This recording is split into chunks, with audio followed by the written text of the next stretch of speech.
The road back into civilian life hasn't been easy for Gulf War Marine veteran Matthew Parker. In fact, since returning home, life has never been the same. A lot of relationships damaged that can't be repaired. That's not something that you can just flip a switch and get those back. When his deployment during Operation Southern Watch, the last leg of the Gulf War, came to an end in 1994, a series of escalating health issues and mood swings eventually snowballed. While living in Fallon, his marriage ended. Their home fell into foreclosure. People saw it. I didn't. I mean, it's tough to look at the man in the mirror. In late 2011, Parker suffered a seizure caused by an undiagnosed brain tumor. During emergency surgery to remove that mass, a second tumor was discovered. There's nothing else that, at the age of 36, would create a 5+ centimeter tumor in the front of my head. It caused me to still have one more. Acting on a hunch, Parker began making phone calls to former servicemen from his unit who he hadn't spoken to in nearly 10 years. The last name on the list was Dan Paris, who was diagnosed with an inoperable brain tumor the previous year. We were basically stuck at the hip through 90% of our time being in the Marines together. And it's just very coincidental and odd that we both have brain issues now. There's only one thing that he and I have a link on, and that's depleted uranium munitions.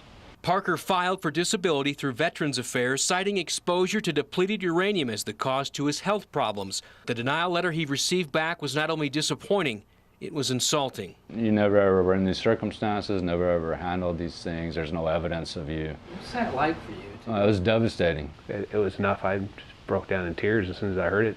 It was so hard to hear. I mean, who else is going to stand up for us? To this point, I've only found a handful of people. One person who did come forward is retired Army Sergeant and current Veterans Advocate Dan Swafford, who lives in Phoenix. I was asked by his parents. They looked me up. They live in Sun City, Grand, where I live. And they said, "Are you Dan Swafford?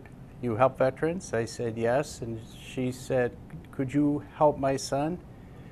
And I said, "What's going on?" Swafford immediately went to work putting together numerous exhibits over a 6-month period that challenged the VA's decision inside an 80-page rebuttal. That paperwork was delivered to the Reno Veterans Affairs office on September 6, 2013. When our original story aired this past November, Nevada Senators Harry Reid and Dean Heller both responded by directing staff to contact Matt Parker and Dan Paris to see where they could help.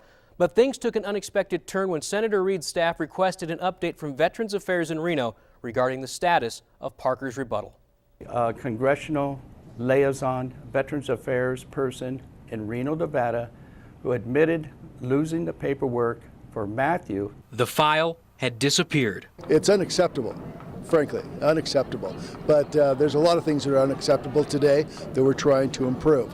We're trying to help streamline. I sit on the Veterans Committee. I talk about it every day that I'm back in Washington, D.C. But in this particular case, of course, it's unacceptable also. But if you understand the tens of millions of paper records that have deemed how this organization worked over the years, I can see how things get lost. Hopefully we've gotten it redirected here. And as I indicated, we're going to take a look at the overall program. I only looked at this one case. This is very, very important. How do you lose the paperwork? Both Parker and Paris feel the misplaced file was no mistake. Somebody knows, but they're not going to be coming forward to say they knew. So we're David versus Goliath right now. Fair enough. The rebuttal paperwork has been resubmitted, delaying the final decision for two men waiting for answers, while precious time ticks away. I don't know how much time I got in a sincere fashion, with still one more tumor. Motor function, speech, and higher learning are the 3 areas that will be affected if they go into my head. And having the chance of being a vegetable and not doing anything for the rest of my life, I'll deal with the pain as long as I can.